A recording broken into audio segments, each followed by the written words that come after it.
带着空间穿越到70年代，我帮助原主收拾黑心婆婆一家。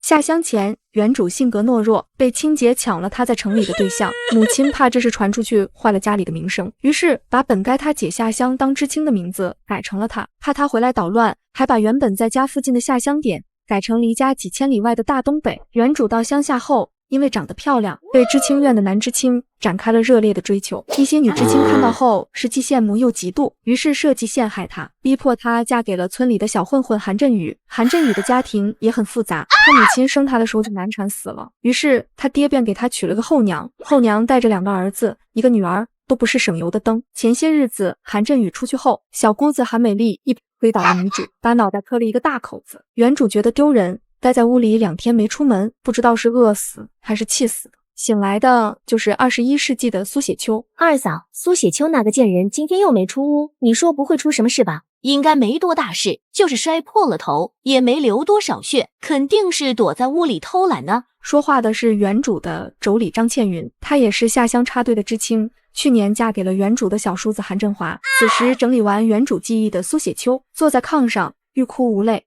21世纪的她从小双亲就不在了，在工地干活，供自己读完了大学，毕业后在职场拼搏了好几年，才买下了一套属于自己的房子，可还没享受几天，就穿越到了70年代的同龄人身上。哎，也不知道我那刚装修好的房子会便宜了谁。不过你放心，既然我继承了你的身体，凡是欺负过你的人，我一定会帮你讨回来。说完，苏雪秋便大步向屋外走去。哟，舍得出来了，还以为你死在屋里了呢。快点把这些衣服洗了，不然要你好看。苏雪秋没搭理他，准备先弄点吃的，等吃饱了再收拾这2个人渣。贱人，没听到我说话吗？赶紧把这盆衣服洗了。苏雪秋来到厨房后，看到只有1个盐罐子，又去了后面的鸡圈，从鸡窝中掏了2个鸡蛋，接着又去老太婆的房里挖了1碗白面。贱女人，你好大的胆子，竟敢去娘屋里偷粮食，还有这鸡蛋也是你能吃的吗？韩美丽边骂边跑过来抢。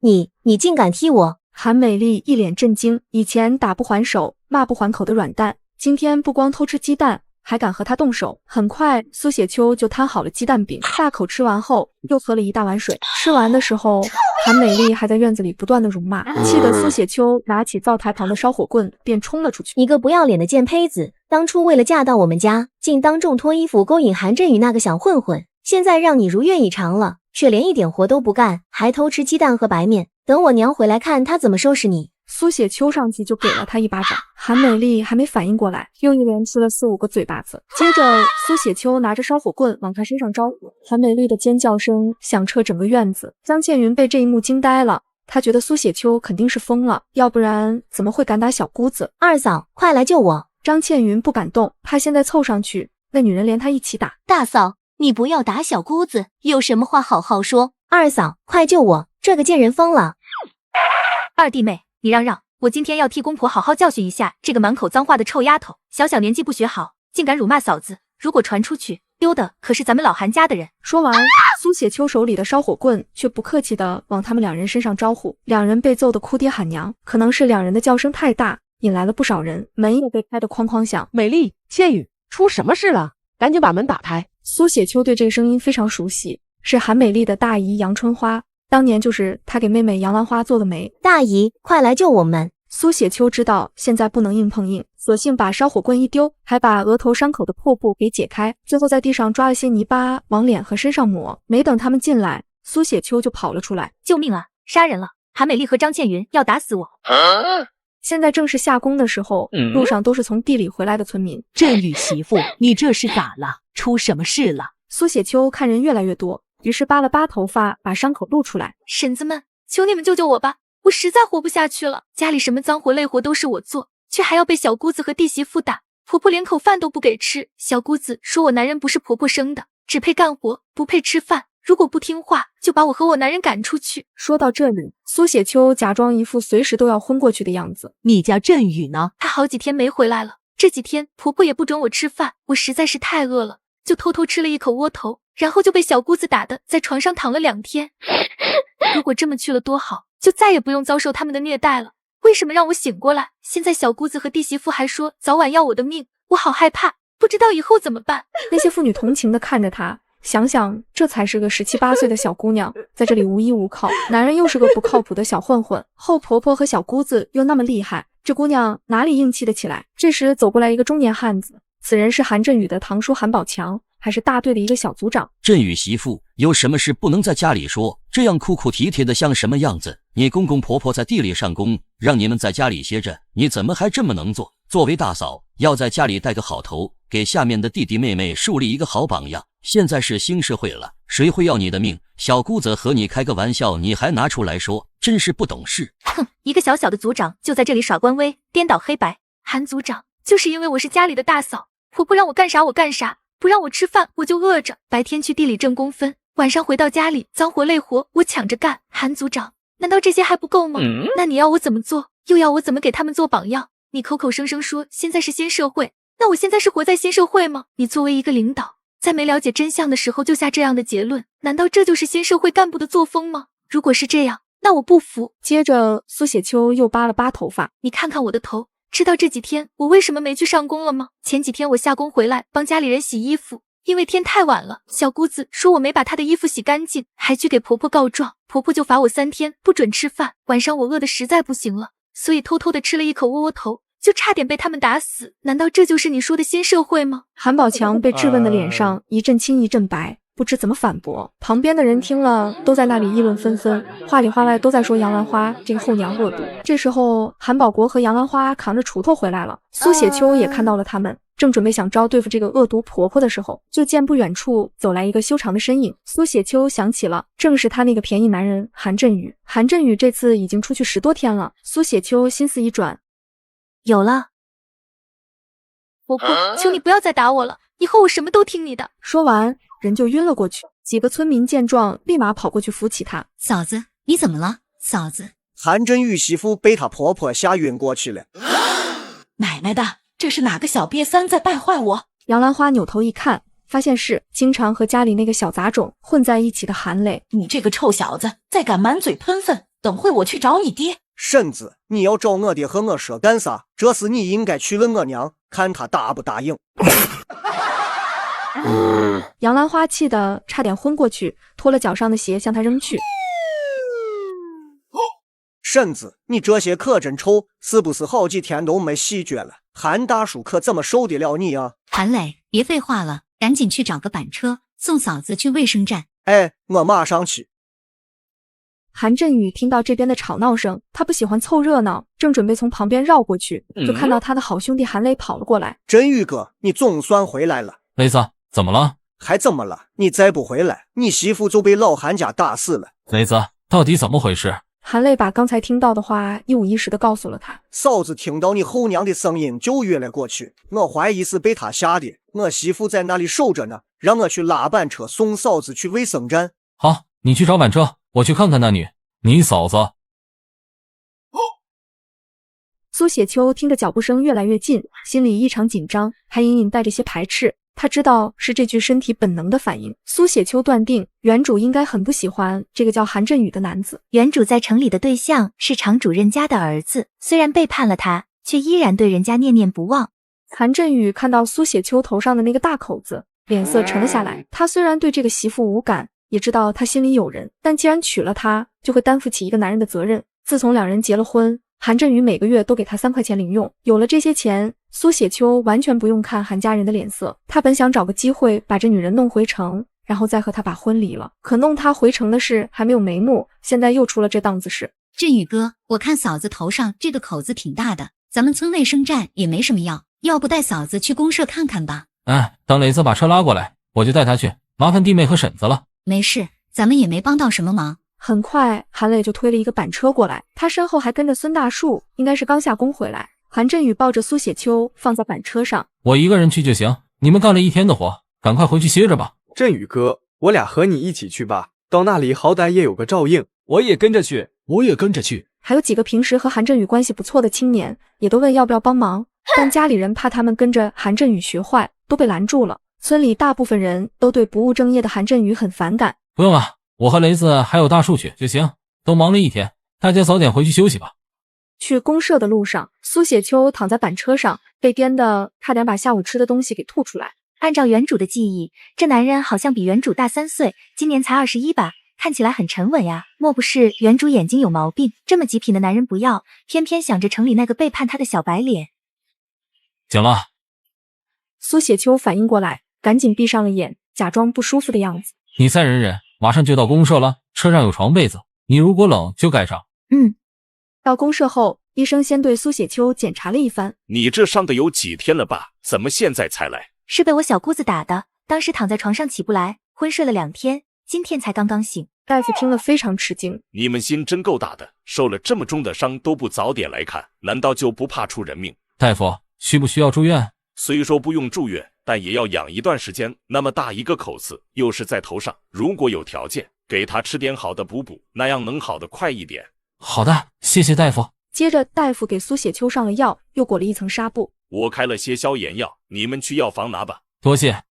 来到药房，韩振宇让苏雪秋坐在一旁等他去拿药。按照这具身体的记忆，现在是1970年，离改革开放还有9年的时间。这个年代去哪里都要介绍信，所以即便我有重生者的记忆，也不好展开手脚。原主城里的亲人也靠不住，回去找他们也没用。韩振宇抓好药，看他在那里发呆，无奈叹了口气。韩美丽比他个小，怎么会给他打成这个熊样呢？两人一前一后的走出卫生站。振宇哥，嫂子没事吧？大夫说伤口很深，而且又在脑袋上，以后恐怕会留下后遗症，所以我打算明天去报公安，让韩美丽和张倩云给一个交代。他们俩已经涉嫌故意杀人了。振宇哥，嫂子的伤那么严重吗？大夫说会留下什么后遗症？会经常头痛，以后也不能干重活了。苏雪秋听他添油加醋的胡扯，悄悄低下了头。振宇哥，嫂子伤得这么重，肯定不能轻易的放过韩美丽和张倩云。但你有没有想过，咱们大队今年正和另外几个大队争先进，如果因为你们家的事丢了这次机会，大队长肯定对你有意见。是啊，振宇哥，大队长为了拿到这个现金，最近是什么招都用上了。昨天还去县里找熟人拉关系呢。你如果这时候坏了他的好事，以他的小心眼，肯定会经常给你穿小鞋。我不是说了吗？明天再去报公安，等回去你们就把我这个想法透露给他。两人瞬间明白了韩振宇的用意。我一天到晚的干活，你却连饭都不让我吃，我今天要和你同归于尽。从卫生院回去的时候，天色已经很晚了。你们在这等我一下。说完，韩振宇就走进了附近的一个招待所。等出来的时候，手上多了一个篮子。走吧。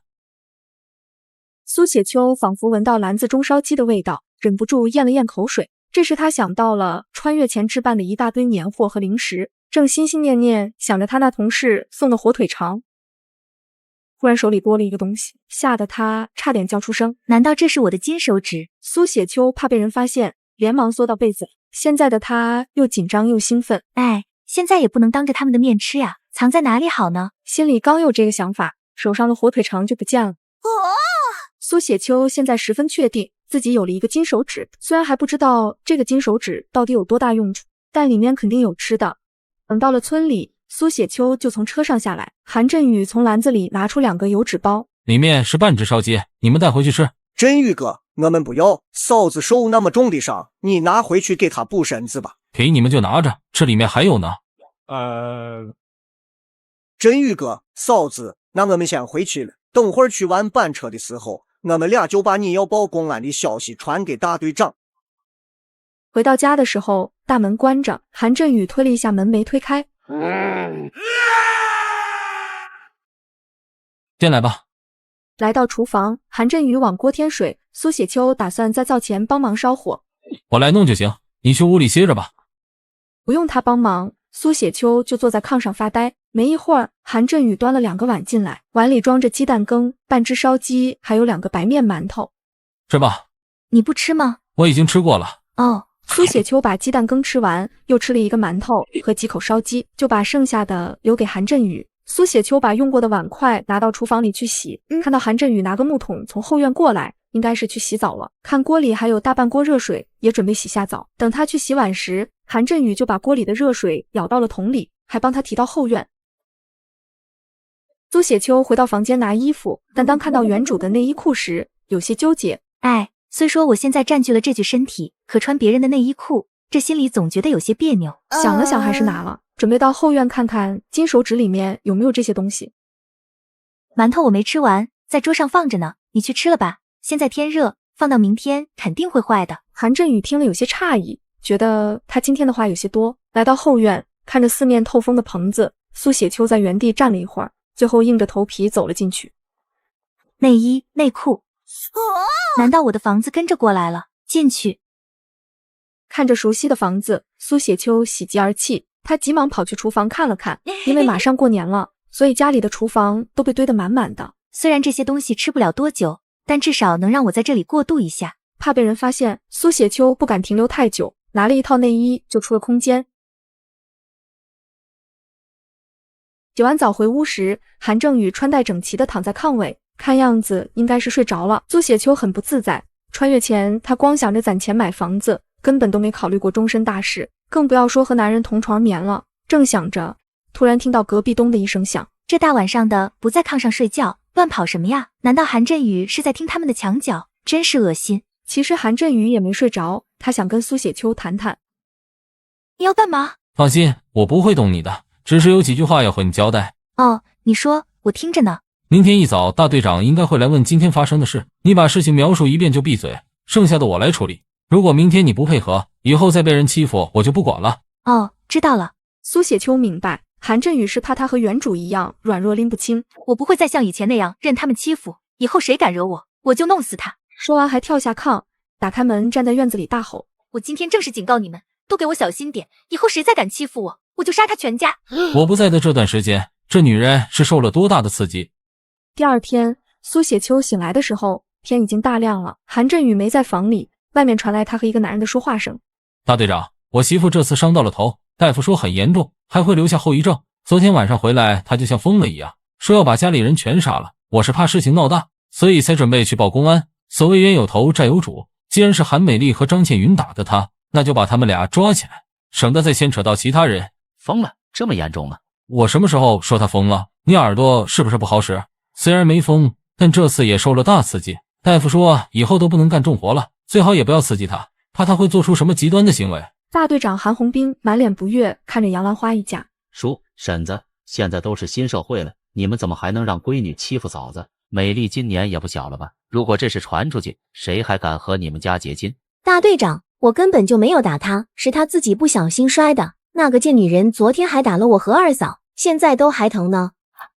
韩美丽，你说谁是贱女人？这时候苏雪秋走了出来，手里还拿着一把剪刀。杨兰花一家吓得后退了几步，韩振宇连忙走过去拉住他。冷静点，大队长在这里呢，他会帮你主持公道的。苏雪秋面无表情地看了他一眼，又看了看大队长，才慢慢地转身回了房间。大队长，你看我媳妇都被作践成什么样了，我一定要去报公安，让他们把恶人绳之以法。大队长看到苏雪秋的状态，也不知道怎么劝了，但为了队里的先进称号，他还是硬着头皮说：振宇，事情已经这样了，就算你去报公安，又能起到什么作用？美丽毕竟是你亲妹妹。大队长，谁家的妹妹会打嫂子？他们根本都没把我和我媳妇当成家里人，所以这一次我绝不会饶了韩美丽和张倩云，必须要把他们俩送进去蹲几年。老大，你这个没良心的东西，我虽然没有生你，但也一把屎一把尿的把你拉扯大。前些年饿死那么多人，也没少你一口吃的，现在又给你娶了媳妇，可你现在却这么没良心，还要抓你妹妹，真是个白眼狼啊！你说这话也不怕闪了舌头？灾荒那几年，我之所以没有饿死，是我姥姥、姥爷还有舅舅管的我，和你们有什么关系？至于我怎么娶的媳妇，那要去问问你那个好儿媳张倩云，这不都是她和那几个女知青干的好事？大队长，不是我不给你面子，而是他们欺人太甚，今天我一定要去报公安。振宇，你不要冲动，你看这样行不行？你有什么要求都提出来，我给你做主。韩振宇犹豫了一会，不情不愿地说：大队长，我知道队里再平先进，作为三花大队的一员，我也不想扯大家的后腿，今天看在你的面子上，我可以跟他们协商，不然我绝对会让欺负我媳妇的人付出代价。大队长听他说不报公安，松了一口气。振宇，说说你的条件吧。大队长，那我就长话短说，昨天我媳妇去卫生站花了16块8毛钱，这个钱必须让韩美丽和张倩云出，还有以后的治疗费和营养费，他们俩也要负责，一共就算100块钱吧。大夫还说我媳妇以后会经常头痛，重活可能也没法干了，所以老韩家也不能勉强她下地挣工分。就包扎一下伤口，怎么可能花那么多钱？还要100块钱的营养费，你怎么说得出口？你这个恶毒的老婆子，从我来到这个家里，你就带着全家欺负我，我一天到晚的干活，你却连饭都不让我吃，我今天要和你同归于尽。说完，苏雪秋就拿着剪刀向杨兰花冲去。你要干什么？你别过来呀！在场的人都被吓得不轻，因为演得太逼真，韩振宇都差点以为苏雪秋是真的疯了。苏雪秋悄悄给他使了个眼色。振宇啊，要不先把你媳妇绑起来吧，万一伤了人就麻烦了。大队长，我媳妇应该是看到欺负她的人受刺激了，不用绑，我这就带她回屋。等会儿你不要再出去了，万一演得太过，后面的事就不好办了。我知道。大队长，我媳妇的情况你们都看到了，如果觉得我刚才的要求过分，那就不用谈了，直接报公安。我看苏之轻伤的挺重，振宇提的要求也不过分，你和婶子就答应了吧，要不然这事传出去，美丽以后还怎么说婆家？哪家敢娶一个把嫂子逼疯的媳妇？大队长，我们家的条件你也知道，家里就这几个人挣工分，剩下都是吃闲饭的，家里实在是拿不出钱来了。再说了，不就是包扎一下伤口，大不了花个3毛5毛的，怎么会要那么多钱？大队长，现在你也看到了，根本没办法协商，你也别劝了，我去报公安走流程，到时候该怎么判就怎么判。娘，我不想坐牢，你们就答应他吧。老大，你真这么不近人情？对，我就是不近人情，如果不是看在大队长的面子上，我不会在这里和你们商量，更不会让韩美丽完好无缺的站在这里。韩红斌瞪了一眼杨兰花，对韩保国说：叔，如果婶子再这样胡搅蛮缠，那我也不管了，就让振宇去报公安吧。但我要提醒你们，以这件事的恶劣程度，如果韩美丽被抓走了，那能不能放回来都不一定。她打伤的不光是你家儿媳妇，还是城里来下乡的知识青年，这和村里的妇女打架性质可不一样。杨兰花往地上一坐：大队长，不是我们不给，家里实在没那么多钱。大队长也知道100块钱是个大数目，一般家庭还真的拿不出来那么多。他把韩振宇拉到旁边，想让他把要求降低一点。大队长，不是我不给你面子，这是我媳妇一辈子的事，100块钱听起来挺多，但可能都不够她看病的。我知道你的难处，可你们家里的情况你也清楚，他们实在是拿不出来。要不这样，让他们给你媳妇50块钱当营养费，这件事情就算过去了。韩振宇早就想到他们会讨价还价，所以才会要这么多。现在正好顺坡下驴。行，那我听大队长的，